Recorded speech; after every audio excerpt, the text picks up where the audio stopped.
Good morning, everyone. It is such a pleasure to be here to see some familiar faces, but also some new faces. My name is Vasna Ramasar, and I should not touch that. And yeah, I am here in conversation with Laura Horn. We'll introduce ourselves a little bit more, but maybe just to start off, to also just say that we wanted to make this a more space of interaction and conversation and reflection together. I'm just super excited to have a chance to chat with Laura because life is so busy, we never get to do that. So I'm looking forward to that and also to invite you to join that conversation.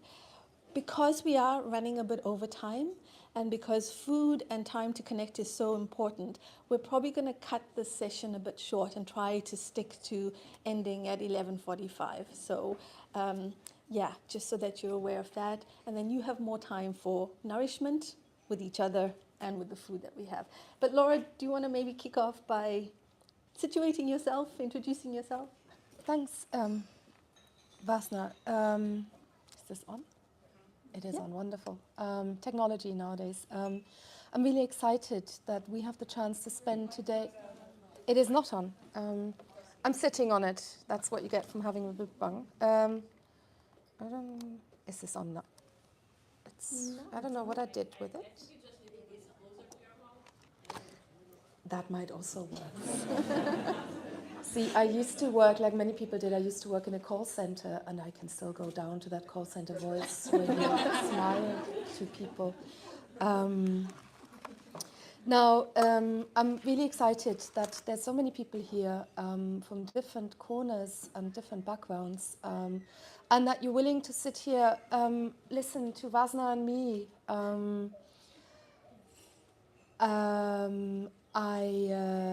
To position myself, I have different positionalities, and the first one you get is that I'm a very official person. I'm lecturer in political economy at Roskilde University. I also teach in fields that border on ecological economics, where some of the things that Michelle has introduced, scarcity, abundance, growth, the critique of growth, are part of what I teach. And let me just say that the nutshell version that you got from Michelle is really spot on, right? There are so many things to unpack, so many different economic terms to discuss, and that discussion is raging. And degrowth in that context has been really successful in putting and pushing and nudging itself into these economics debates, right? So that's one positionality. The other one I have is that I have a baby hedgehog. I have She chickens. has lots of baby hedgehogs. I have baby hedgehogs. I am, on many levels, just a tired person who loves animals and sits outside of Copenhagen and tries to think desperately of ways in which I can live degrowth in ways that rhyme with what we hear in academic and political discussions, right? So the contradictions, the tensions, the frustration, and the limits of what we're all experiencing here, I have them in my own ways. And I think it's important that these two positionalities are not separate from each other. And with this, maybe, Vasna, you want to say something about your positionality? Yeah, I read with a smile the program and how Laura was introduced and myself and Salvatore and Katerina and Jens. I thought, that's cool. That's our jobs. That's what we get paid to do. But as Laura said, we are so much more than that, right? And I think for me, one thing that's really important, which was also a hint from Sina before the session, she was like, remember, this is not an academic presentation. And I was like, yes, of course not, because this is not what it's about. We're here in a community center to talk about degrowth. And so I'm here partly because I do research and teaching related to these issues, but mostly also because of trying to also find ways to navigate degrowth in my life. But I also do that from a positionality that is a little bit different from Laura's, which I think is what is valuable to this conversation. I'm originally from South Africa, and so for me, I come into the Danish context coming with a global South perspective, kind of seeing it from the other side. Michelle mentioned all the other worldviews and ways of thinking about it. Degrowth is not the biggest concern that we have, right? There are other issues that we are trying to deal with, but we need to engage on the degrowth question. And also, we need you and me here in Denmark to think about what our degrowth means for elsewhere in the world. That becomes something really important. As a brown woman from the global south, you know, my positionality is also that we are not here talking just about climate change or just about environmental resources, right? Michelle mentioned this is about environmental and social justice. And so I start from the point of how do we connect all of these things to the multiple struggles that are happening right now, whether it's in Palestine or in Congo or in Sudan or elsewhere, the floods that are happening in Bangladesh. Those are the things to think about.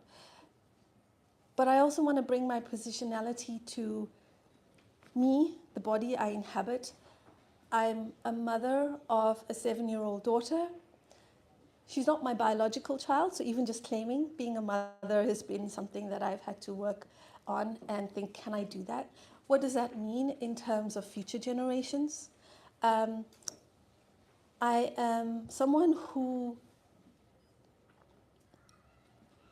is trying to do the parts that I can in terms of activism.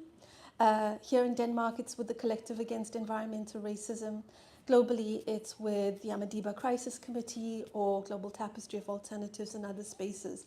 And to me, when we are here together in a space, I would like to honor all the parts that you bring. The parts that are nice and valid and valuable, and the parts that are really messy and difficult, that makes it hard for us to live degrowth lives, to live changes in our lives. So yeah, I think that's where I would like to start in terms of my positionality.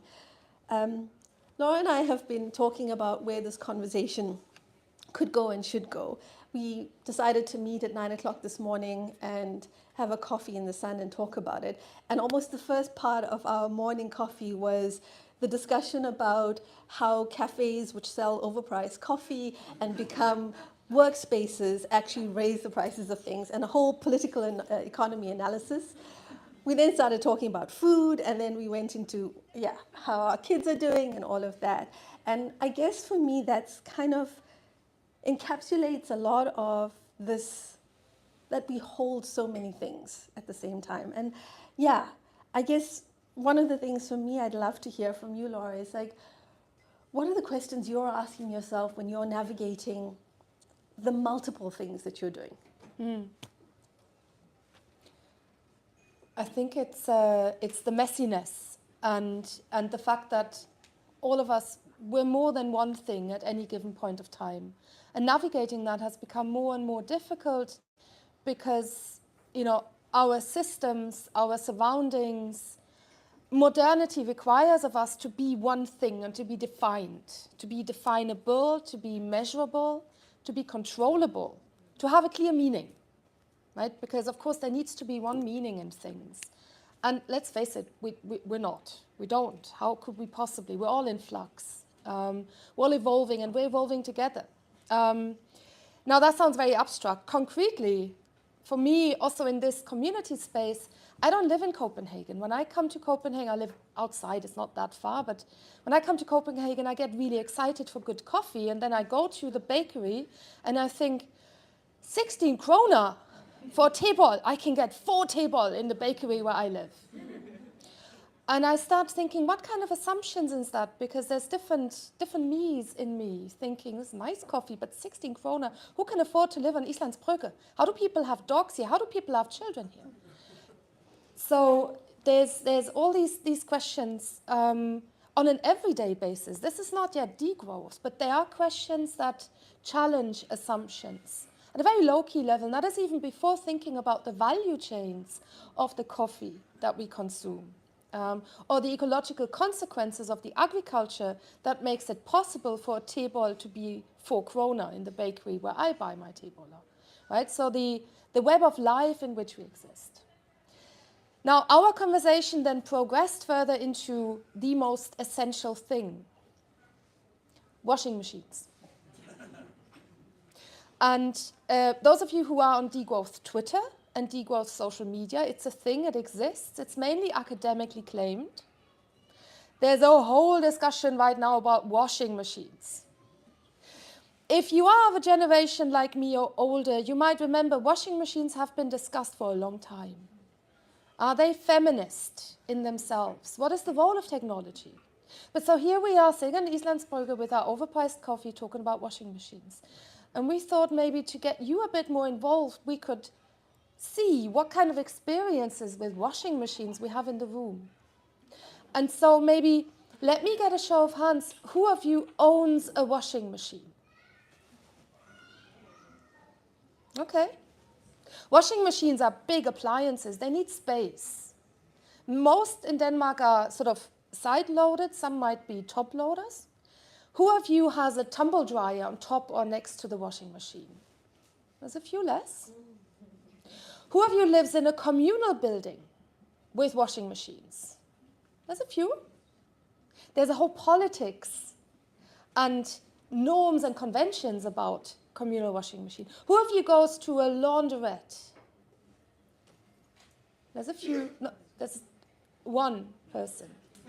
Now, the discussion about washing machine centers degrowth in interesting ways, because there is a scholar who's recently sort of jumped that debate again by saying, you know, wouldn't it be nice if we go back to communally washing our laundry?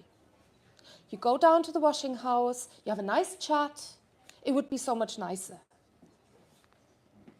You can imagine the discussion that comes out of it. What about the women? You know, this is gendered housework. But what about the time saved on washing? You know, the argument here, of course, against the washing machine is that household appliances require enormous amount of resources, space. They require a whole economic apparatus that facilitates exchange, distribution, production in other parts. They mean a lot of waste, because washing machines break. There's planned obsolescence. So the entire economic apparatus that Michelle talked about, with the underlying social power relations, all come together in that one household appliance. Think about that next time you lovingly touch your washing machine and you push a couple of buttons. Vasna, what do you make of that discussion? Well, one of the things for me is that I lived in Sweden for a really long time. And so that was one of the biggest changes when I came here, that it wasn't standard practice to have shared washing machines in the basement of your building. And I remember making fun of it when I lived in Sweden, because it was a legitimate reason not to come to an event because you had to do laundry, right? I mean, that, like, everyone accepted. Yep, you had your laundry slot. It was the most important thing. Seeing how that has been lost here, like, yeah, I own a washing machine. Thankfully, I didn't have to go and buy it and choose it myself, but I had to pay for it, right, at the end of the day. But there were also things that come to this. One is, yeah, how has that kind of idea of a planned welfare system where you forced into doing the communal laundry, how do we bring that back? It became normal. It is normal in Sweden. Some people don't like it, but could we return to that? Copenhagen is one of the cities in the world with the most single occupancy households, right? So one person living in an apartment. How many resources we're using for that? These are the things that we're trying to work. And I know a lot of people here are trying to shift to different ways of living, but that is the norm here.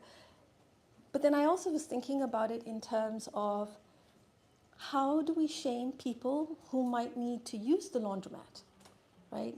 And there's all sorts of dynamics to that. Do you have access to collectives?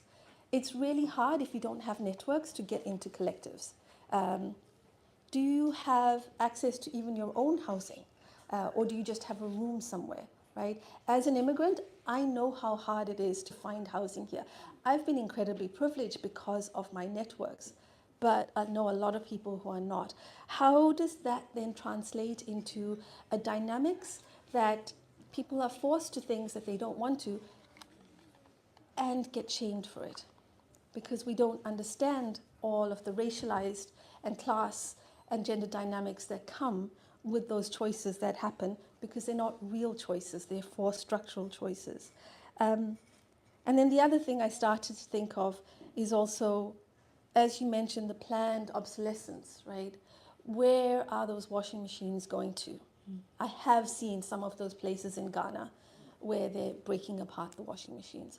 But also when you're using a washing machine and tumble dryer and your clothes wear out faster, where is that going to in the world, right? So to me, it opens up a lot of also bigger questions that means that degrowth here has significant implications for degrowth elsewhere as well. And that those are also things that we need to bear in mind, because suddenly those choices here are not just about the planet, they're also about people elsewhere in the world. Mm. It's this realization that as we sit here and have this conversation, we're part of the minority world. And again, our degrowth has climate justice implications, as Michelle also pointed out. But in this minority world, again, there are different nooks and crannies and corners of political processes and discussions outside of the urban centers. And this is something that you see going on in Denmark. If you move out of the multi-story and multi-family buildings of Copenhagen, where I live, it's the parcelhus, it's the villahus. It's those houses that are built for the washing machines.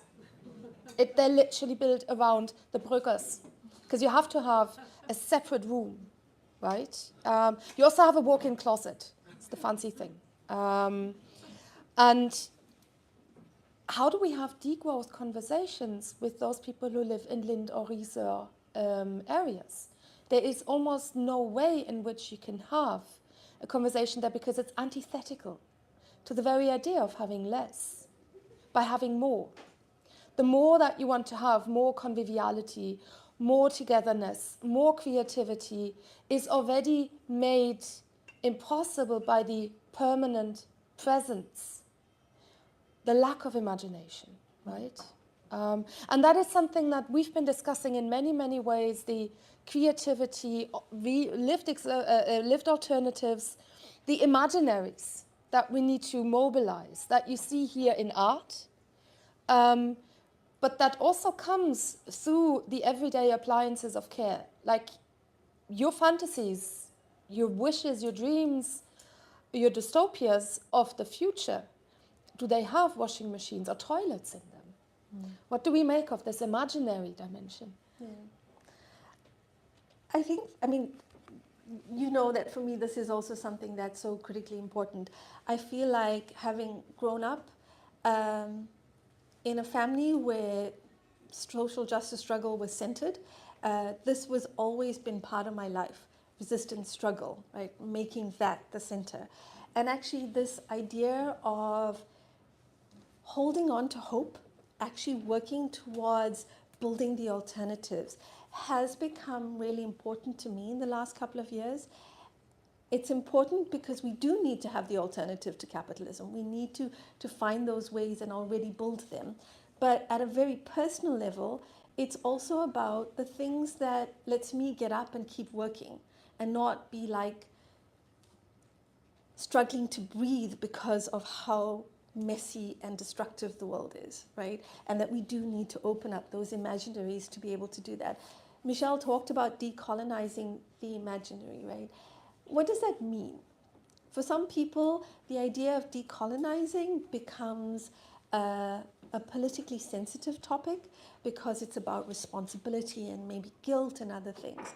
But one thing that she said, and also that's really important on this, is that we all need to decolonize our imaginaries. We are all sort of been shaped by a capitalist, imperialist, patriarchal, modern Western lifestyle.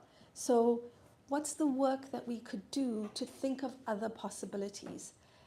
And they are not the futuristic science models only, right? It's the very real connections, the art and other things that we draw from. It's the storytelling from our grandparents that we bring back and tell our children. It's the ways that we actually connect to each other and start to relate in really human ways. When I was coming here this morning, I had a gentleman who didn't speak Danish give me a translation on his phone into Danish. My Danish is terrible, but he was speaking a different language. I understand enough that I could get the translation that was written on his phone, and he was trying to figure out how to get to the flea market at Frederiksberg, Rådhus, I think it was.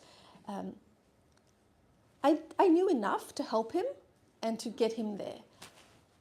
I felt so good afterwards.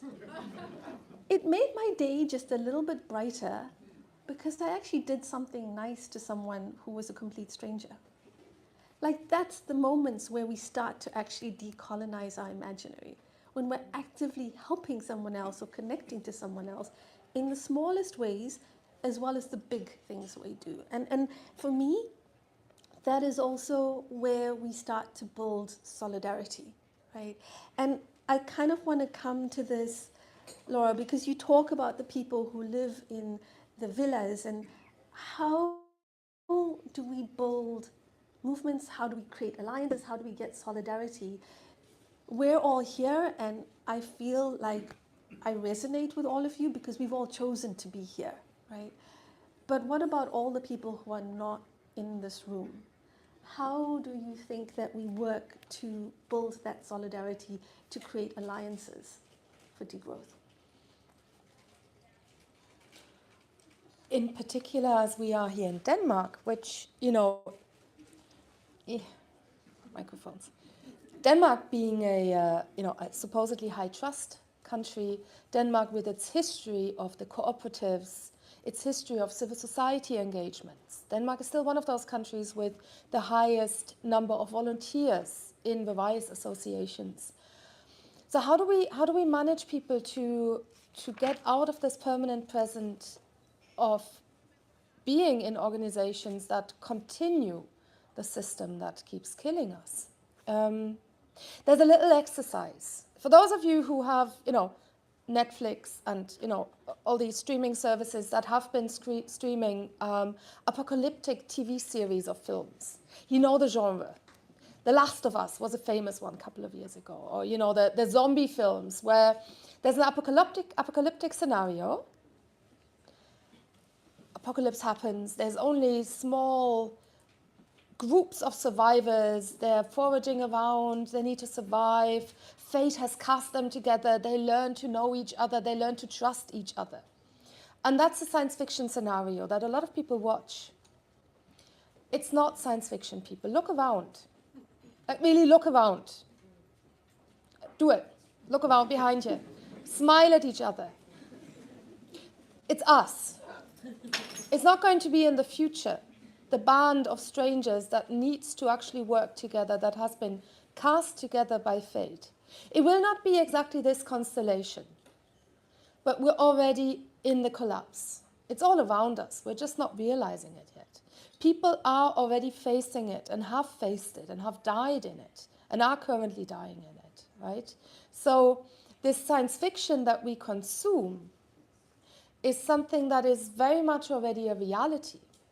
So the solidarity that we need is sort of stretching out its tentacles between people here, but we need to make others aware that this is where we are, this is all we're ever going to have. And that's a painful awareness. That's a very, very painful, disillusioning awareness that means your children might not have what we have. Your children, also those of you who live in the villa hus, those of you who can afford to fly to the Maldives, your children will not be facing the future you want them to have. So help them now to set up the kind of convivial, solidarity-based social relations that they need now. And I don't mean as a prepping kind of thing. Right? We're not preppers. Is that kind of the solidarity you were thinking about? Yeah, it is. I mean, I think that is that very human connection, care, conviviality, and community are things that are really important to me. But I think I also want to balance that a little bit, because I also want to say this is hard work. This is not easy. I mean, we're talking in a soft, gentle, funny way about this, but this is also really, really hard work. And I have experienced moments of organizing at the global level where people who I don't know at all have trusted me and opened up and shared and worked together on projects across the distance. People I have not met and I've been working for and organizing with for almost 10 years now, right? But technology and Zoom has allowed us to do that. And it's amazing, and there's been so much giving that is possible. But the other side of that coin is that solidarity building is really hard work, and I've experienced that in different ways. At the global level, the challenge that we've had in trying to bring convergence between movements, between degrowth and those in the global south who want to talk environmental justice and, earth defenders, where some are saying we need to be really fast and urgent, we need to tackle the cops, we need to be there and present and engaging them, and others who are saying I actually don't want to engage with the state institutions. We need to do something different. But also we need to go slow so we can build that trust and respect. And so there's one group moving really fast and working at one level, and another group working really slow at a different level. We